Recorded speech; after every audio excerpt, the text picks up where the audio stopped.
Mars 2019, Butembo en pleine épidémie d'Ebola. Attaqué en début d'année, ce centre de traitement s'apprêtait alors à rouvrir ses portes. L'occasion pour ses habitants de décrocher un job, quitte à confronter l'insécurité et un virus hautement mortel.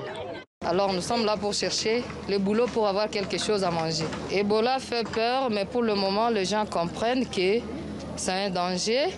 Mais pour certaines de ces femmes, le danger est venu d'ailleurs. Elles ont bien été embauchées par les équipes de lutte contre Ebola, par l'OMS, l'UNICEF, l'Organisation internationale pour les migrations ou des ONG comme Alima ou World Vision. Mais ces emplois leur ont coûté très cher. Une enquête de l'agence des New Humanitarian et la fondation Thomson Reuters a dévoilé un scandale d'abus sexuels commis par des travailleurs humanitaires engagés dans la riposte à l'épidémie d'Ebola entre 2018 et 2020. And he said, "You want work? We have openings, but there is a condition. We make love tomorrow and you start work. You refuse, you get nothing."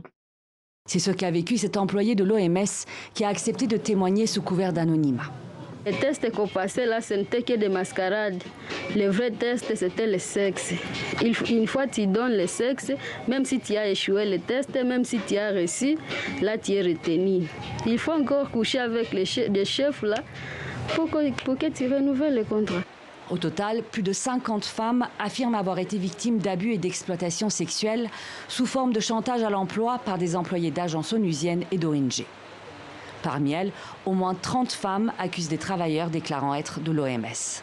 Et celles qui ont refusé disent n'avoir jamais obtenu d'emploi.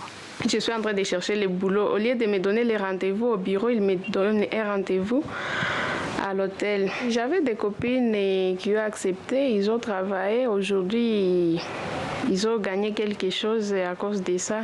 L'afflux de centaines de millions de dollars pour la riposte. Un business de l'Ebola, connu de tous, mais gardé sous silence dans une région extrêmement pauvre. Ces victimes se sont tues par peur des représailles dans la communauté, mais aussi elles ont eu honte. Elles ont eu peur puisque leur bourreau était hautement placé.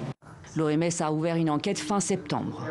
L'ONU, qui pensait avoir tiré les leçons de précédents scandales d'abus sexuels impliquant les casques bleus, a récemment admis que son système d'alerte ne semble pas avoir fonctionné dans le cas de la lutte contre Ebola en RDC.